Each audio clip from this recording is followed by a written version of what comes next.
Hello, Canucks fans, and welcome back to another episode of Canucks Conversation, which is brought to you, as always, by the great folks over at Greta, a great spot for all games, home and away. We were there for the Canucks Army viewing party. If you missed it, we're going to have some more this year, so fear not, you'll get a chance to come on down, win some great prizes. The viewing parties are a lot of fun, but even if we're not there, you should feel free to go there. Just minutes from the arena, come by before and after the game or whatever event you're downtown for. With weekly drink specials, Greta Bar YVR is the place to be. 50 West Cordova Street is the address. Let the games begin. Let's get to it right now. Dave Quadrelli, Harman Dial, and a new shelf. Move your head to the right. Go to your right. Look at that. Wow. Look at that shelf. I got my Milwaukee hat on. I got my construction pants on. You tell them what you saw when you came in. Well, normally I come into the studio around 1:30, right? And today I was running a little bit later, and I'm thinking, okay, I've got maybe 5-10 minutes to do some last minute prep, pushing it a little closer than I usually do. I walk into the studio. Jacob's like, oh, you're going to get a kick out of this. And I'm wondering what I'm going to see. I walk in and I see just like tools all over the couch. Mm-hmm.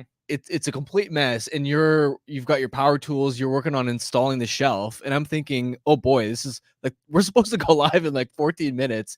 This studio is kind of a mess, and you're doing a great job, but also thank you. We're supposed to go live in less than 15 minutes. You could have just stopped it. You did a great job because we made it. We're only a couple minutes late, and you know what? That's the thing. The people on the podcast, I've had a few people reach out to me. They say, you guys don't have to apologize for being late because most of us listen on podcast, and you know. It's a beautiful shelf. I'll give you that. And your work, and the cleanup process, efficient. That's right. The people on podcast, of course, can't see the shelf. So there's that. You did get some help, though. I did get some help. Let's bring him in. Travis Wall, regular listener of the show. He won the experience. We're calling it the experience, the Canucks Convo show experience. And you, Travis, you got unpaid internship. Yeah, you got a bit of an unpaid labor. Travis was helping me. It was great. He was passing me tools. You used to work construction, you said, right? Yeah, when I was younger, I worked construction. I wasn't expecting to help you set up a shelf when I came in, but happy to help. Free of charge. Yeah. Free of charge. No, thanks. Your help was much appreciated. We got the Milwaukee tape measure on the shelf as well. And yeah, it was great. It was a great process. Travis, thanks so much for being here. Yeah. You obviously won the prize at the watch party. That's right. Did you have a strategy at all for guessing the number of candies in that jar? Well, it was actually, so my brother won this. That's tour, right. Yes. And he's not familiar with your guys' show. So I traded him for the hat that I won in the trivia. There you go. But my friend also won the guess of the candies. And yeah, he looked up online what the jar was, and he did a mathematical calculation. He measured the sides, and we thought it was like, we're like, that's not going to work, but it did work. He got it like within 0.5 of the guess. That's unreal. unreal. So yeah, he won the skate. So yeah, that's insane. Unreal. Yeah. So you can win some prizes too, including a studio tour. Travis, we might call on you throughout the show. We'll just see if I need backup. I'll call you. Happy to help. If I need backup, I'll call you. Just remember who forced you to do unpaid labor and who didn't. I asked politely. I just kept asking if you wanted to do other tasks. Travis, thanks for being here. Travis Wall, friend of the show, officially. Travis Wall, friend of the show, who's going to watch today's recording. And during today's recording, we're going to talk a lot about last night's game. Harman, 6-3 victory for the Vancouver Canucks over the Chicago Blackhawks. Tons of storylines for this one. I like to start in the crease. And let's start with Kevin Lankinen, who, again, we talked about yesterday, coming off the shutout against Philadelphia. You had to go to Lankinen. You had to go to your hot goaltender. They get the victory. Harman, I don't know if this is fair, but I did have the thought during the game, would they have won that game with Artur Shilovs in net? And I wasn't sure. Because remember, this game was 4-2 until there was a couple goals within 20 seconds of each other. This game was 4-2, and Lankinen had to be sharp. The save off Foligno really comes to mind, the one where Bedard set up Foligno, but Lankinen had to be sharp last night. And I'm not trying to take anything away from Artur Shilovs, but this wasn't as much of a layup game, I don't think, with the way that the Blackhawks played last night. Yeah, it's fair, especially late in the second on the Blackhawks power play where Lankinen made a flurry of saves, especially the shoulder one. Was really impressive.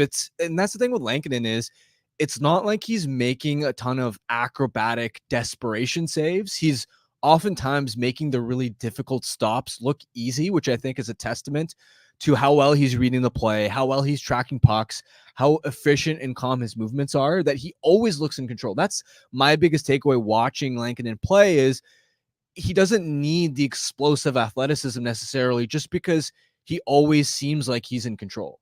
Yeah, absolutely. It's controlled movements, right? And again, when you come and you play for the Canucks and you learn from Ian Clark, you learn from Marco Torenius, it's the main thing they're talking about is controlling your movements, reserving your energy as well. That's a big thing. And Lankinen's doing an absolute bang up job. He continues to make a case for why he should have been the first star of the week. Maybe next week, unless, I don't know, some goalie scores a mean nothing empty net goal. We're not going to get into that again. Let's go up the lineup a little bit. Quinn Hughes.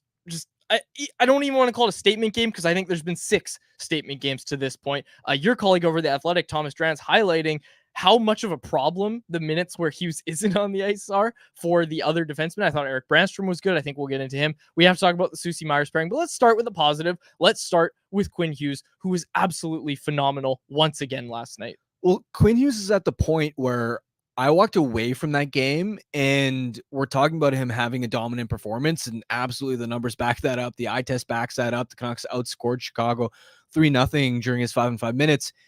And yet I didn't even walk away from that game going, wow, that was an amazing Quinn Hughes performance, just because he set the bar so high at this point that it's almost like that level of dominance is just another day at the office, which I think is such a credit to the elite level that he's reached, where it's rare for defensemen to be able to impact the game this profoundly. Like when we talk about the game's best players, usually whenever there's a discussion around top, the best player in the league, top 3, top 5, we're usually mostly talking about forwards. And there's a reason why it's rare, for example, for defensemen to win the Hart Trophy, but Hughes impacts the game and the environment like a superstar forward, which is so rare and difficult to do as a defenseman. It's such a marvel to watch, and you almost become desensitized to him dummying the opposition. This from the stats. I'll also say this, by the way. I think your take a couple of days ago that Quinn Hughes might not win the Norris because he may not score as many points as he did last year, but he may arguably be just as impactful or even better this year. That's one of the best takes you've ever had. Well, thanks. Honestly, because looking at that Norris discussion early, Cale Makar has 14 points. I'm not sure if you've seen that. 14 points in 7 games. Cale Makar is operating at a double points per game rate. That's unbelievable. Okay. Give him his flowers there. But let me also tell you, no player in the NHL this season has been on the ice for more goals against than Makar. 16 goals against in 7 games. Absolute fraudulent defenseman. McKinnon Merchant. I think that's what I'm going to start calling him, McKinnon Merchant, because he sucks when McKinnon's not on the ice. Have you seen the splits? Well, last year too. The thing. Yeah. So look, he's got the points, but he also has been on the ice for 16 goals against in 7 games. Look, I know he plays big minutes in Colorado, of course, and I'm not actually trying to take everything away from Cale Makar, but that matters. And I think it mattered last year as well when people were going to cast their Norris ballots. So again, just some context at the start of the year. I guess that is to take something away from Cale Makar. That's why I said it. But yeah, and it matters. It's 16 goals against. It's more than anybody else. More than anybody else. It's totally fair. And again, towards the end of the season, this is why sometimes, as much as point totals matter, I think in awards voting, because voters don't have a chance to watch Quinn Hughes or whoever the defenseman is. It's not even about Hughes, but watch them play on a game in, game out basis. A lot of the times it's easy to just kind of like defer to a player's production and have that be a leading indicator. And so, I mean, Quinn Hughes, he's got 6 points in 6 games, yet it feels like he's been even more dominant and better than he was last season at times. 36.6% Corsi rating for Cale Makar without Nathan McKinnon on the ice. So the McKinnon Merchant, people are saying this, Harm. People are saying this. I wanted to quickly get to this from the Statsies by Michael Liu over at Canucks Army. Quinn Hughes led the Canucks in Corsi last night with 71.88% at even strength. The Canucks outshot Chicago 14-4 with Hughes on the ice. He's just been absolutely he's just been on a tear, Harm. That's the easiest way to put it, is he's just been on a tear. And you want your captain to be playing like this, and he's leading by example. He's undoubtedly been their best player. I mean, JT Miller, what can you say? You were talking about him being playing banged up, and he was phenomenal last night as well, especially with that context. But quickly on Hughes, before I get to this was from your colleague, Thomas Drance. in all the other minutes that Quinn Hughes wasn't on the ice, this was like halfway through the game, I think. Through 40 minutes of play. Thomas tweeted this. He said in all other minutes without Hughes on the ice, the shot count was 7-16 in Chicago's favor. Quinn Hughes got Goals the are comparison. 2-0 for Vancouver. Goals were 2-0. Exactly. For Chicago. And it was 3-0 for the Canucks with Hughes on the ice. Sorry, I thought you meant at that point. But anyways, yes. After the game, Rick Tocchet gave Hughes his flowers, compared him to Sidney Crosby. Did you see this? No, I didn't see that. I will read you the quote. So IMAC asks him about just if he's seen players that kind of elevate their game the way Hughes does. And Tocchet said, they're never satisfied. The most recent guy I can think of is Sidney Crosby. He changes his workouts, changes his patterns, and changes what he does at practice. He's just chasing perfection, and Hughes is the same type of guy. They have that mindset. That documentary was boring as hell, but I will say it did give a bit of a glimpse into how driven Hughes is and how much he thinks about being a leader and how much he thinks about being the best, right? Like it did give you a glimpse of that. To kind of further the conversation on a bit of a side tangent, but kind of related, given that Hughes is humming this well on his own, if the Soucy Myers pair continues struggling, at what point would you perhaps consider bumping Hronek down to play with Soucy to almost stabilize that second pair? Here's a different thought. Because I don't think you split that pair up. I really don't. I don't think you split up Hughes Hronek. I think that's the thing, right? Is you could also, like, you can understand both sides of the argument where it's like, do you want to steady a second pair that's really struggling, but then you run the risk of, well, if the first pair is this dominant, well, what role is Hronek playing in that? And if you separate them, do we see Hughes fall off a little bit too? And who do you put with Hughes? Well, that's the thing. Maybe Myers, because I don't want. I'm not going to put Desharnais. Yeah, Rasmus Andersson. What I would really do, and I had this thought last night. We're going to bring Jeff Paterson in a matter of moments. We hate to keep J-Pat waiting. We'll continue the conversation. But what I was thinking last night was Erik Brannstrom had such a strong game, breaks the puck out really well. Why couldn't Erik Brannstrom work with Tyler Myers and then Soucy goes down? But listen, I shouldn't even say goes down. It's just configuring the pairings in a way where Hughes and Hronek become your top matchup pairing. And again, that might limit them a bit, but you're hoping that against weaker competition, those other pairings can figure it out. And maybe it's a little more balanced. If you have Brannstrom, who I think, like, Brannstrom last night was their third best defenseman. Is that too strong of a take for you? Okay. So put Brannstrom with Myers. And again, they're not getting the regular Soucy Myers matchups because clearly that's not working. I think they have to go away from that.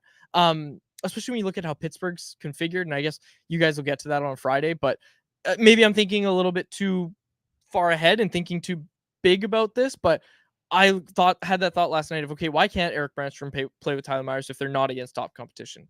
But the problem is most good teams don't just have one really dangerous line.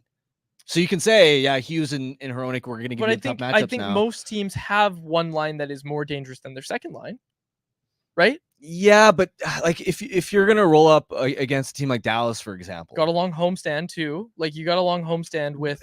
I'll put it this way: I don't think a Brannstrom Myers pair solves the problems. Because is going to do well against second lines. To be totally honest with you, and even though we're going to get into how well Brannstrom played and how dynamic his puck moving has been, but remember that he's being extremely sheltered right now. Yeah, he's averaging 13-14 minutes a night.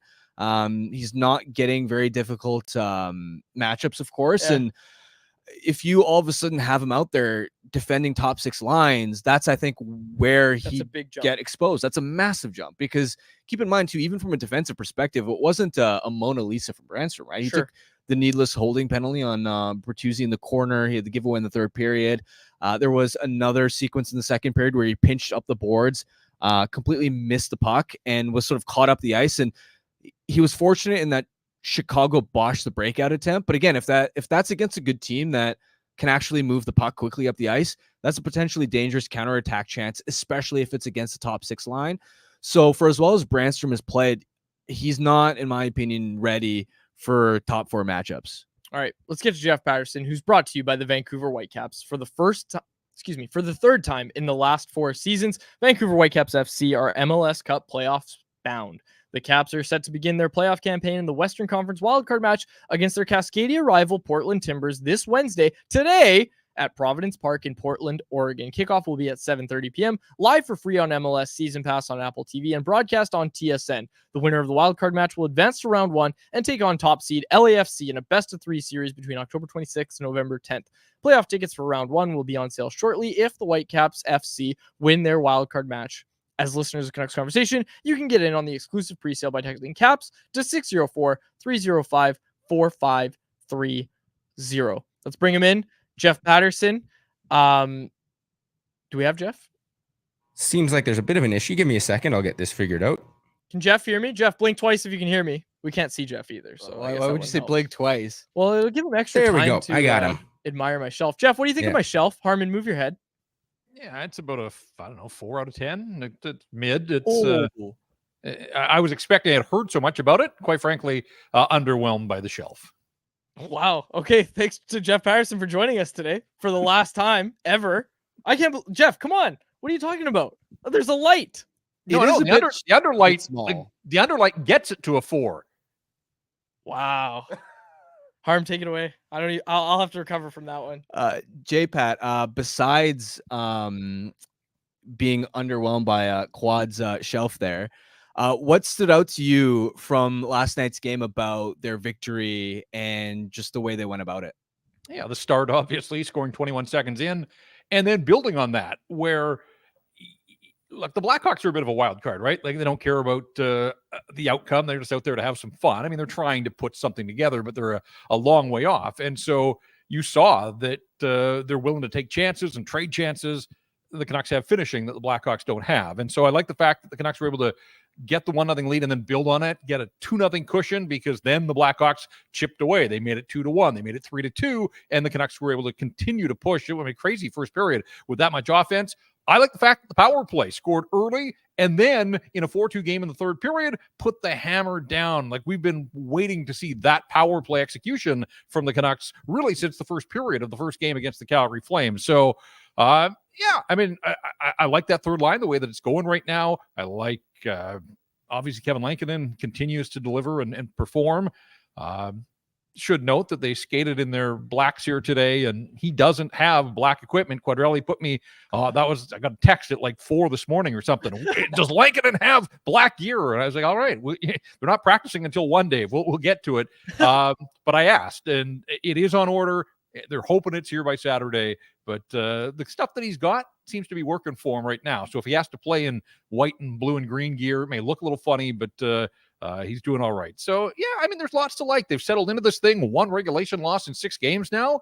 When you think of where the angst was after the loss in Tampa, rattled off 3 straight victories, the 6 games in, 1 regulation loss, and still really very little in the grand scheme from Petey and Jake DeBrusk. So I think you can spin that as a positive. Those guys are going to score eventually, but they've been able to do what they've done here without an awful lot in the way of contributions from them. So I really like the production from lower in the lineup, and it's kind of sustained this group through this road trip. You mentioned the couple goals from the power play. They debuted a bit of a new look. Connor Garland on that top unit now, plus just guys in different spots. JT Miller on that right flank instead of the left one. PD sort of spending more time in and around the bumper, occasionally interchanging with Besser at the net front. What did you make of the new look power play beyond just the 2 goals they scored? Yeah, I mean, I think context matters here. It's the Blackhawks, and they're not a very good team. And really, neither are the Philadelphia Flyers, even though they beat the Canucks in a shootout, but then the Canucks turned the table. So I always caution that there are much better teams in the National Hockey League. The Canucks really haven't seen many of them in the early going. That doesn't take away from what the Canucks have accomplished. You can only play the teams that are on the schedule, but they're going to start to get a steady diet here with Pittsburgh and Carolina and New Jersey. And I think we'll get a better sense of some of these changes and some of these looks and the depth of this hockey club. And, can they be exposed and will they be exposed? But the Blackhawks were the opponent last night, and they did what they had to do to beat them 6-3. I think I've said this to you guys really since training camp. Like, I still want to see Elias Pettersson shoot the puck more. And unless there's a reason why he's not shooting the puck, and I know everybody will point to the wrist. I mean, that's always the sort of default. Well, if he's not shooting the puck, it's got to be the wrist. He has 9 shots through 6 games. I looked this up last night. He had 10 shots by himself in a win in St. Louis 18 months ago. 10 shots on goal himself. He got 9 through 6 games. So, like, if he's healthy, we know that shot, I'm not saying that they have to focus on the shot, but that shot is a weapon. He can score from distance. He can cause rebounds and deflections and whatever. It just still feels like he's a bit of a forgotten man on the power play. So I would like to see him get a little more involved, get the puck on his stick and let it fly. But in saying that, I think last night was another small step in the right direction. That line played well. He's picking up points. He's got points in back-to-back games now. So, you can't say that he's not contributing, but we're all still waiting for the big loud game from Elias Pettersson, and that's just something that we haven't seen through the first 6 outings this season. It's funny you actually mentioned that, Jeff, because just in my game notes that I was writing, I had noted that early in the game it would have made it 2-0. It was their first or second shift of the game. Pettersson gets a chance and then slides it to Nils Höglander, who really had a tap in, and then Peter Mrazek made a miraculous kick save, and that's what's going to get the highlight is, it was a great save. But like in my head, I also thought, just shoot. Like, just shoot in that situation. And again, you're going for the tap and pass. I get it, but I agree with you, Jeff.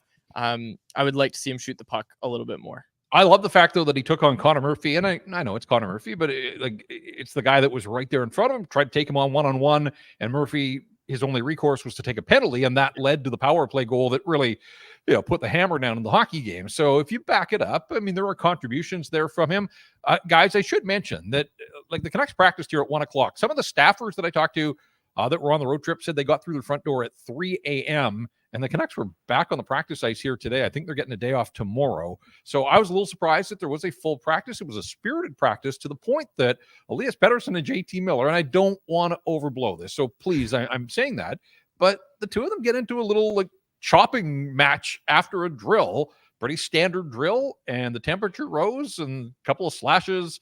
And then JT with a pretty good cross check and a little bit of a verbal exchange between the two. So here's a team that's won 3 in a row. Things seem to be going pretty well, but I think it was more just the heat of the battle than anything else. But it was notable. I mean, people, the media guys that were here watching, we all kind of looked and thought, all right, it was something. And maybe it's just again the competitive nature. And I think Rick Tocchet likes that kind of stuff. Like, he wants to see his leaders lead by example. And if they're setting the tone with intensity at practice, that's not necessarily a bad thing. But, from an otherwise pretty mundane practice that Quinn Hughes got the day off for maintenance. And when I say maintenance, I think it's just the amount that he played. And you guys documented how well he played. I don't think there's any reason for concern here. Captain, a little bit of a captain's privilege. He got the day off. The rest of them practiced, and away we go. Yeah, he's just been phenomenal. That's what we started the show with, Jeff. Just Quinn Hughes has been so good. He was so good last night. I guess it's not even a question. Go ahead, Harm.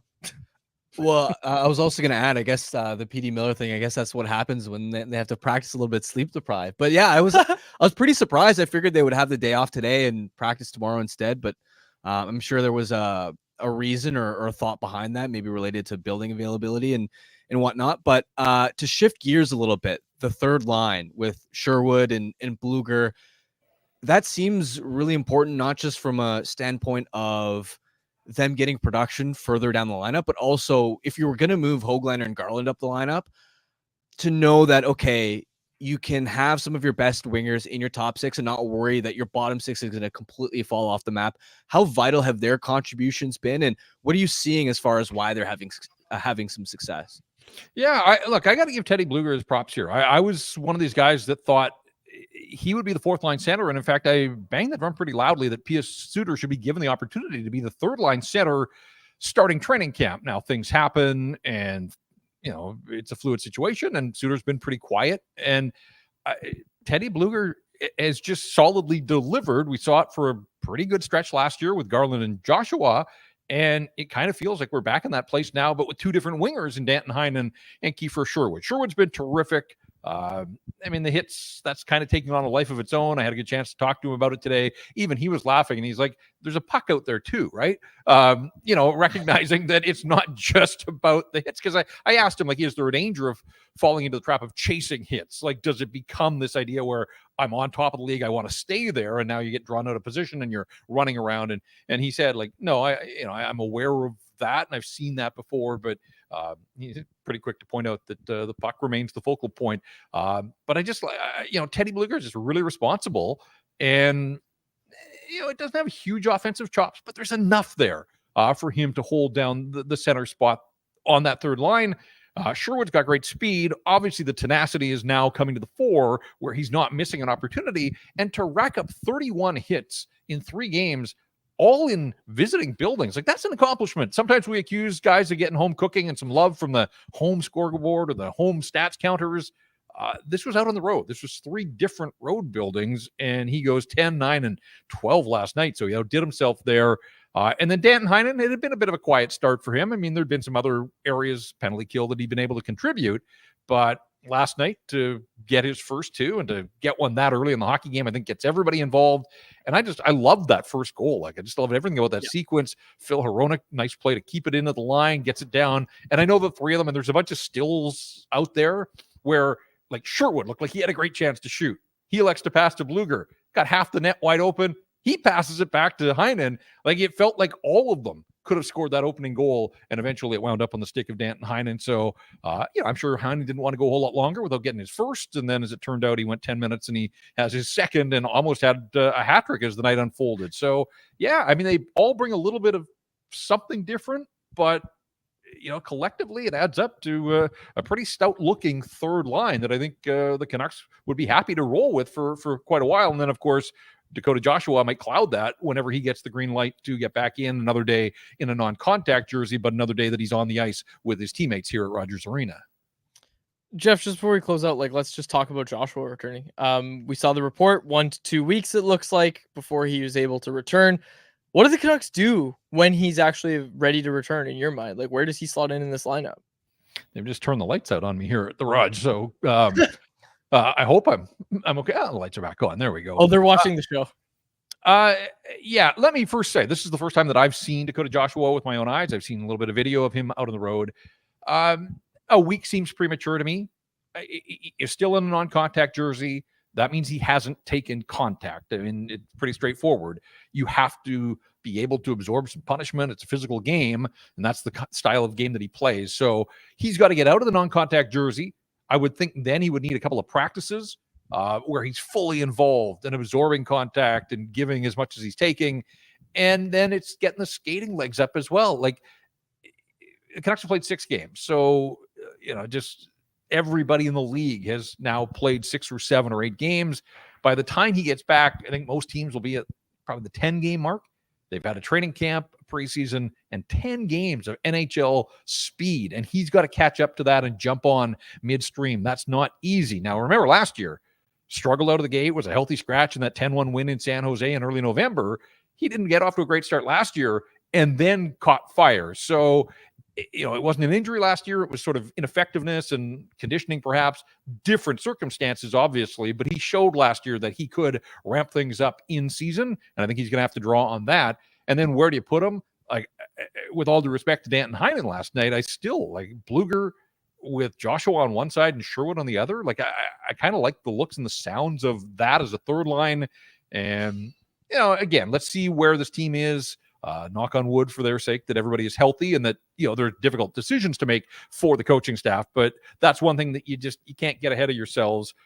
We can speculate and we can look at depth charts and all those types of things. But as he gets closer to returning, somebody else may be out of the lineup. So it really is hard to know how they're going to slot him in. First steps is just continuing to skate, get the conditioning, get the legs up, and then get out of that non-contact jersey. And once he does that, I think then we'll have a better sense of what the coaching staff's thinking about where they're going to slot him in. Sorry, we're going to wrap it up, but one last one. And I don't trust your judgment per se after the shelf comment, but Daniel Sprong, like, when do you think he's going to get back in the lineup, Jeff? It feels weird that he wasn't in last night. Speaking of guys on the shelf quads, and he was the extra body here as they ran through line rushes. It was the same line combinations last night. I mean, the only piece that's missing was Quinn Hughes. So the forward groups were the same as they were last night, and that gave the appearance that Daniel Sprong. Now, it's the day after Tuesday win, Wednesday practice. They don't play till Saturday, so things can change in the eyes of the coaching staff. But look, this guy was brought in to score, and we thought play higher in the lineup. He's appeared in 3 games and been a healthy scratch 3 times as well. And they're electing to play Archdeep Baines and Nils Amon over him. It's early, but it's something. There's a story there as far as where does it go? Like we saw what happened with Andrei Kuzmenko last year with Rick Tocchet, and ultimately Kuzmenko was shipped out of town. I'm not suggesting 6 games in that Daniel Sprong won't last the season here, but clearly it hasn't started the way that he had hoped, nor the hockey club. The investment obviously less in Sprong than it was in Kuzmenko after they'd given him the contract extension, but still, this is a guy that was brought in to be a one-shot shooter. He scores the first goal of the season, and that's his only offensive contribution to this point. So it's a little curious, and we'll see. It's hard to work your way back into the good graces of the coaching staff if you're an extra in practice. And I guess when that time comes and he gets another opportunity, he's going to have to find a way to elevate his game and get to a point where he puts in a kind of performance that doesn't allow them to take him out of the lineup. But it just feels like there's a lot of ground to cover between now and then. And for the time being, appears that Daniel Sprong is still on the outside looking in when it comes to a spot in the lineup for the Vancouver Canucks. Jeff, thanks for this. Much appreciated taking the time from the rink. Looking forward to reading what you come up with from the rink. Also always here for quad slander. Oh, whatever. Yeah, I may have been a little harsh on the shelf. I may revisit my review on the shelf, but I wasn't blown away. Let's just leave it at that. Gotta get a bigger shelf. That's all right. Thanks, Jeff. Appreciate it. All right, guys. There he is, Jeff Paterson, who you can catch after every game on Rink Wide Vancouver. Okay, I need a law check. I might have broke the law last night. Jeff, if you're still here, you can listen in on this and weigh in. Last night, okay, I watched the game with my grandpa, so I had to drive home after the game. Finished instant reaction, right? Nono's doing well, for those that are wondering. We used to do the show at his house, so you know that. Was driving home, and I wanted to listen to a post-game show, and I was in the car. So, of course, I put on Rink Wide on YouTube, but if you lock your phone, you can't get audio, right?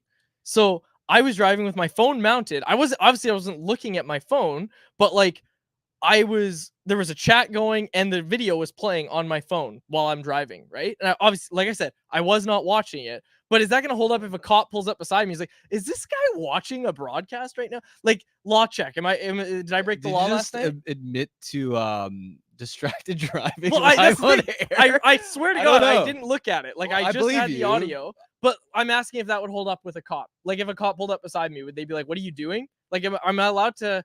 I don't think so, because how are you going to prove to the cop that you aren't wasn't actually looking? But isn't the rule that you can't interact with it? Like, if I don't touch the phone, like I didn't touch the phone. Nah, well, I don't think. Can't you? I have an Android, so I don't know if it's the same, but I know I can like pull my menu down and the YouTube audio is still going, and it just shows me like my notifications. Oh, okay. So I've done this, but I just pull my menu down so that I can still hear the YouTube going, but I don't actually have anything, and it just looks like a blank screen. So I've never actually run into problems. Potential workarounds. Okay, yeah, give it to me. Okay, so one, it used to be a problem where if you're watching a YouTube video and you're trying to lock it on your phone, because sometimes I'll like go for a walk and I want to like have a YouTube video on in the background. Sometimes the first time you press play it doesn't work, but if you do it again, it actually works. Oh, like over the last month, I don't know if it's gonna work on your phone, but I've gotten YouTube videos to sort of just like play the audio in the background while the phone is locked. So that's worth trying. And if that doesn't work, then maybe just get YouTube Premium. Because that's a feature of YouTube Premium. That's cheaper than a ticket for distracted driving. Yeah. But also, like, you also then don't have to deal with YouTube ads, which I don't know if you've noticed. That's true. But when I'm playing like YouTube on my TV where you can't skip the ads, it's getting out of hand. It is getting out of hand. Do you have YouTube Premium? Or no, you don't? I used to. Okay. I don't anymore. Okay. Yeah, that was wild. I don't know where this came from, but well, I was talking about Rink Wide, and I had that thought last night. I thought of it. I think there aren't any cops listening. I feel like they can't. If they see you, they're retroactively. Well, not retroactively, but if they see you driving, they're just gonna pull you over. Someone said I'm going straight to jail. Could you imagine? Handcuffed. I'm gonna call the non-emergency line right now. Actually, on you. Booked for watching Rink Wide. Or thanks to Jeff Paterson, who, like I said, you can watch and listen to on Rink Wide Vancouver after every game. Let's talk about Kiefer Sherwood, Harm. Let's talk about him. He's on the historic pace to start the season, leading the league in hits. And someone at the chat pointed out right away, Yeah, Sherwood has 31 hits in his last 3 games, along with 4 points in his last 3 games. That is such a great run for a free agent signing in the bottom 6. The Canucks made a lot of bottom 6 signings over the past 10 years. So far, he looks like maybe the best. We'll see, right? Because Dakota Joshua was also True. really amazing find. But remember earlier in the summer when we didn't know whether the Canucks would be able to afford to keep Joshua or not, and we were having this conversation around, well, as a contending team, you need surplus value contracts, and that means being able to go out and find these bargain players that can outperform their cap hits. Find guys that are buried on a fourth line or as a depth forward somewhere and that can play further up the lineup. I mean, that's even what Teddy Bluger was, right? He was a spare part for Vegas. He had gone from being an important bottom 6 cog in Pittsburgh to a salary dump. That's the reason that they wanted to ship him out in the first place, to now all of a sudden Bluger's even playing third line center minutes. He did it last year. He's doing it now. And it seems like in Sherwood, they found a guy that looked really promising in a fourth line role, but because he hadn't had a long enough track record, teams weren't ready to commit a lot of term and dollars to him. And so at a $1.5 million cap hit, not only through this season, but through next year, he looks like a guy that if he can become a consistent third line caliber player, that's a major win there. And it's difficult to find these guys because, let's be honest, every team, every contender is trying to up against the cap of trying to find cheap depth players that can play on a third line and can provide real value. I mean, a lot of teams around the NHL, whether you think about Edmonton in years past, I mean, I look at Colorado right now, Tampa Bay, even some of these smart teams, like, again, Colorado and Tampa Bay have some of the smartest front offices in the NHL, and they are struggling as far as their bottom 6 depth just because it's so competitive to find guys off the scrap heap like Sherwood who can come in at a cheap cap hit and deliver significant results. Let's get to our poll question because Sherwood's going to come up in it, I think. Let's get to our poll question, which is brought to you by Square. If you run a restaurant, you're too busy for this ad. You're thinking about how to get more orders flowing and new locations opening. You need to get more customers and keep them coming back. So really, you're already thinking about Square because Square Restaurant Tech helps more than 400,000 restaurants do all those things and more. So when you're thinking about your restaurant, think bigger and think Square. Go to square.ca and see why Square is big in restaurants. Let's get to our poll question here. Today we're asking, besides Kevin Lankinen, which new Canuck impressed you the most last night and really through the season as well? Kiefer Sherwood, Danton Heinen, or Eric Brannstrom? Harm 66.2% say Kiefer Sherwood, 17.6% say Heinen, 16.2% say Eric Brannstrom. No surprise there with Sherwood, but let's talk about Eric Brannstrom. I think he had a great game last night. Tocchet really gave him his flowers after the game with his ability to break the puck out, make tape passes, and really that's why I really like him as well. Is a similar reason why the Quinn Hughes Philip Hronek pairing has found so much success is because a lot of the time they've spent on the ice has been in the other end. So at that point, like, you're basically taking away the other team's forecheck when you're doing that, right? Like, those guys need to change lines. They're not chasing you. As soon as the puck gets out, they're not chasing it. As soon as the puck gets out and they dump it down, they're changing because they've been defending you for a minute. Eric Brannstrom did that as well.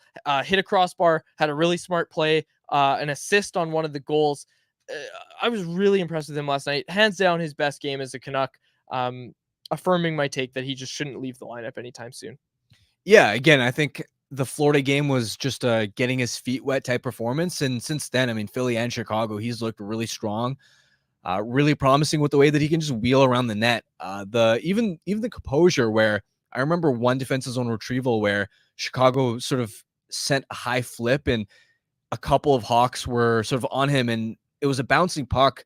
Brannstrom really calmly was able to cleanly corral it in the first place, which is huge.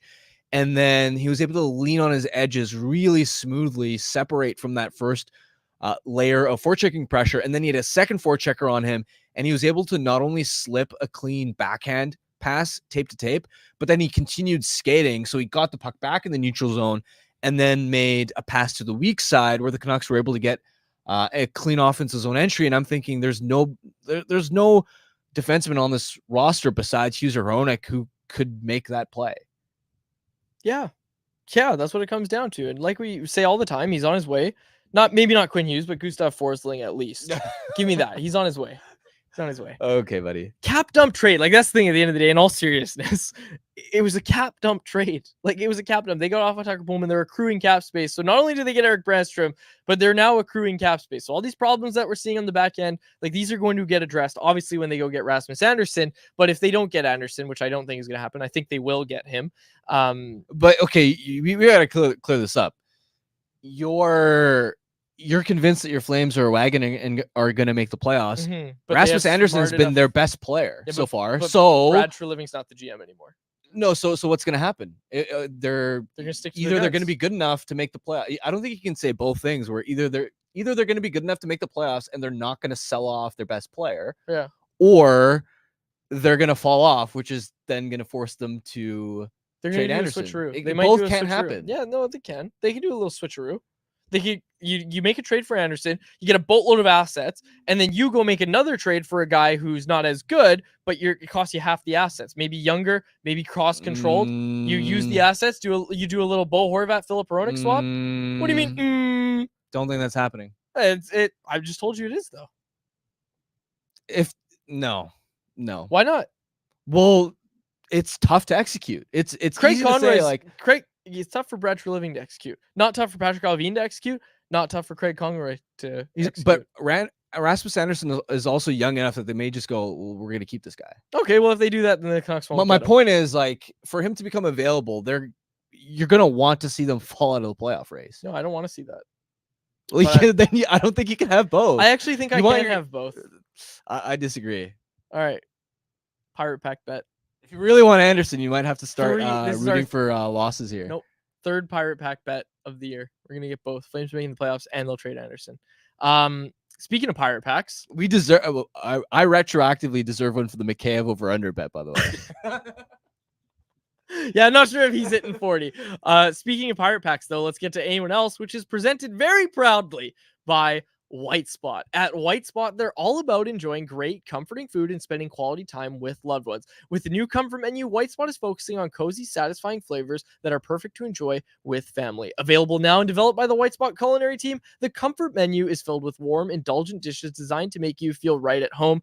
The new menu features mouth-watering new additions like mini Yorkies, the braised beef burger, the home-style pot roast, and backed by popular demand, the iconic chicken pot pie. Bring your family to White Spot for a delicious meal perfect for the season. Visit your local White Spot today. I gotta say, I could you hear my stomach start growling as I said braised beef burger? No, I didn't hear it. It just sounds phenomenal. I haven't had it yet, but I'm going to. Like, I'm legitimately going to order that the next time I go to White Spot, which is going to be very, very soon. Nick Pochak in the chat. Harm talks to quads like I talk to my kids. No, you can't have a Blizzard and a Sunday. You need to pick one. And Nick, I would say if I was your kid, I'd say, why not both? Why can't I have both? I just explained how I can have both. You trade Anderson, you get the highest return of anything at the deadline, and then you go make a trade for a younger guy, cost controlled, and it only costs. But how many? Okay, if there's a defenseman who is good, young, and cost controlled, why would another team trade him? That's a good point. Well, why did the Wings trade Philip Hronek? Because he wasn't cost controlled. Okay, so they knew that he needed a big extension. He was a year away from a big extension. So you're gonna have to find someone like that. Yeah, but then at that point, if you're gonna pay him, like pay a guy like that anyway, then just keep Anderson. But you get more picks. That's the point. You get a worse defenseman. Slightly okay. worse. You're picking one or the other. No. Like you're either keeping him or you're saying we're going to sell him off and we're going to keep these valuable futures. You have no because idea. We're rebuilding. You have no idea how high I can fly. Okay. Nick Pochak replied. Can we actually make what are the terms of this? Oh no. If that happens, you owe me about 5 pirate packs. And we only bet in pirate packs now. Okay. Nick Pochak replied to my answer of why can't I have a Sunday and a Blizzard, and he said because I have a debit card and they don't. That's a fair answer. I think I'm going to start using that when I have kids. I have the debit card, you don't. What are your thoughts on gentle parenting? I mean, you're asking a 24-year-old who has never thought of Well, I've never met your parents, but I'm just assuming you didn't grow up in a gentle parenting home. I didn't. Yeah, no, it was. It was- Are your parents immigrants? My Yeah. it's like my mom's an Italian immigrant, so that's the first thing I need to tell people, and people are like, oh yeah, okay. Yeah, I mean, it wasn't. It was like it's fine. I was raised in No, a no, healthy, yeah, like, yeah, no. normal. I mean, we both turned out pretty loving good. families Yeah. and everything. But yeah, I mean, it wasn't super. Like, there's no way I was ever talking back to my parents. No, that didn't happen. That wasn't an option. All right. I don't know how we went to this. Talking about dealing with the kids asking for the Sundays. Okay, let's get to some stuff from the chat here. This one from Petrus Anderson. I still remember Brannstrom as a first D for Swedish World Juniors, being what Quinn Hughes is doing in the NHL right now. Like, in all seriousness, like it's Gustav Forslink's the best case scenario, but like I don't look at him as a late bloomer because he has played so much in the NHL, right?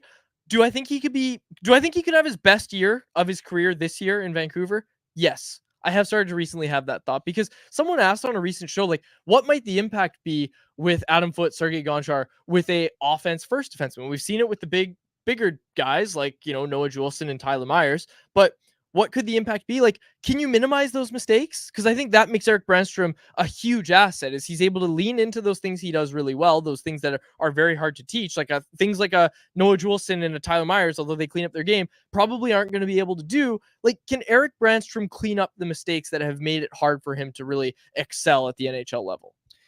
And I think the answer is yes. It's going to be an uphill battle, though. Yep. Again, even though he played really well last night, there were mistakes there where it's like, okay, you can get away with it against Chicago and when you're playing further down the lineup, but if you were ever thrust into top four role, you'd have some concerns about certain parts of his game. And he's played really well and he deserves to stay in the lineup even when Forward's back. And could there be some modest upside beyond what he is right now?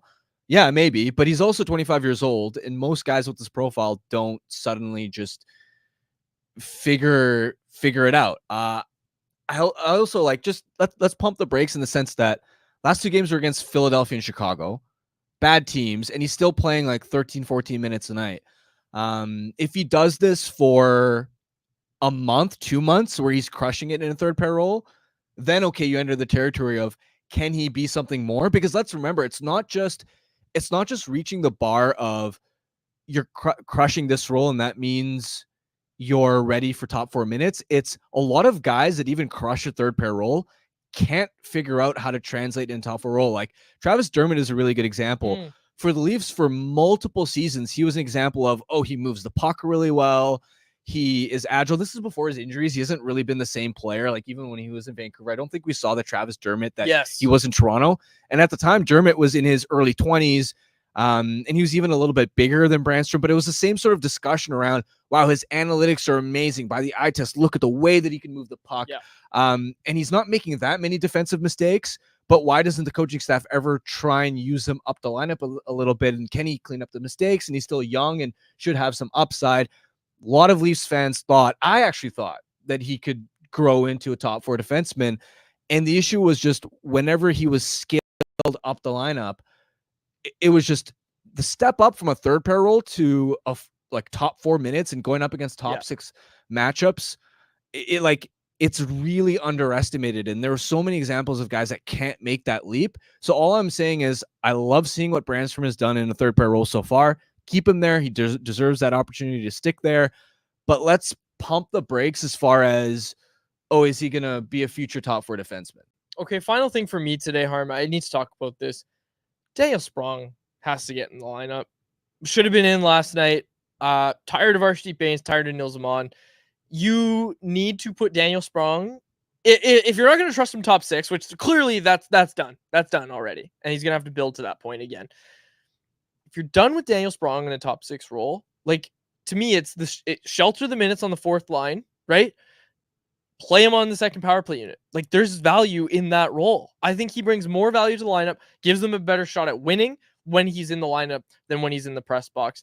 All the love in the world for Arshdeep Bains, but like, again, what is he right now at the NHL level? What could he become if he goes back down to the AHL, works on some stuff a little bit more? Someone was talking about bringing Atu Ratu back up just to help with faceoffs while JT Miller can't do faceoffs. But I mean, you got a few days off. Hopefully Miller can kind of progress into taking draws soon, because it was ugly last night in the face-off dot. As much as I liked the thought of Brock Besser turning into a face-off ace, dynamo, whatever you want to say, didn't happen last night for really anyone. And we know Elias Pettersson's not good at face-off. So they're missing JT Miller in the dot. They're missing Atu in the dot a little bit there. But Daniel Sprong, to me, like, Daniel Sprong needs to play on Saturday. I don't want to see Daniel Sprong coming out of the lineup. I just don't. Like, to me, he's an NHL regular in this lineup. That's what he should be. Yeah, I'd agree with you there. I think over one of Amon or Baines, I don't see, the Suter scored, but I don't look at that fourth line and go, oh, you can't break it up. Yeah, exactly. It's not like the third line. Like, I think that about the third line right now. And you're probably going to have to break it up when Dakota Joshua gets back. But let's save that conversation for tomorrow. We got a few shows here. We'll be back tomorrow. We're going to do tomorrow's show remotely. And then Friday, Irfan Ghaffari is going to be in for me. I've got a funeral to attend, so I will be gone on Friday, but you'll be in with Irf. You guys will have a fun conversation. We'll talk about Joshua tomorrow and whatever else comes up. Anything that you wanted to get to before we get to our Bet365 bet of the day?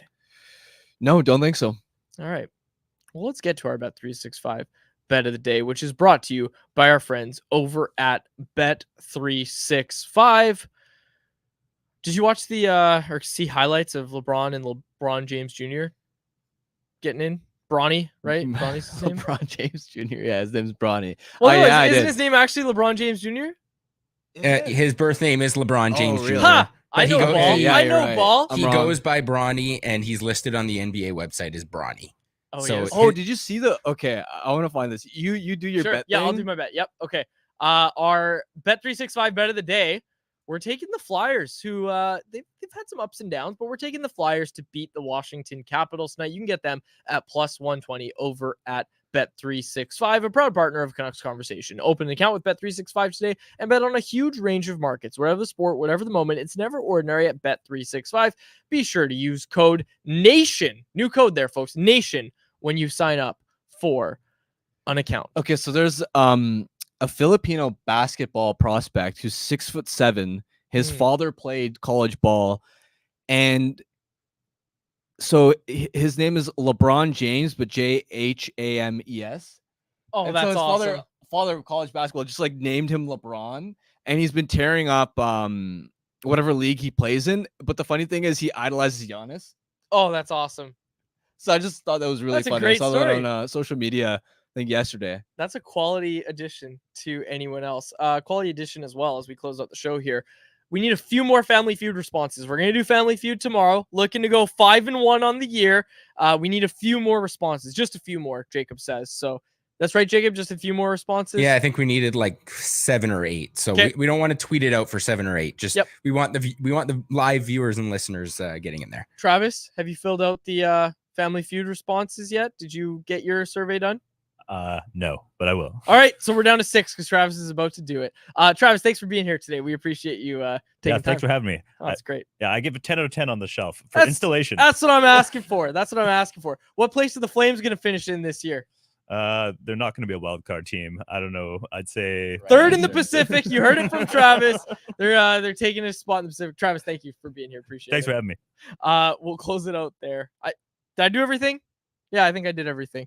Busy show today. It was a fun show. Once again, I got my construction pants on. We will close it out there for my co-host Harman Dial and our technical producer Jacob Lazar. My name is David Guidrelli. Thank you so much for listening to an episode of Canucks Conversation. Canucks Conversation is live Monday through Friday, every weekday at 2 p.m. over on the Canucks Army YouTube channel. Make sure you like, subscribe, and interact in the YouTube live chat every day with us, folks.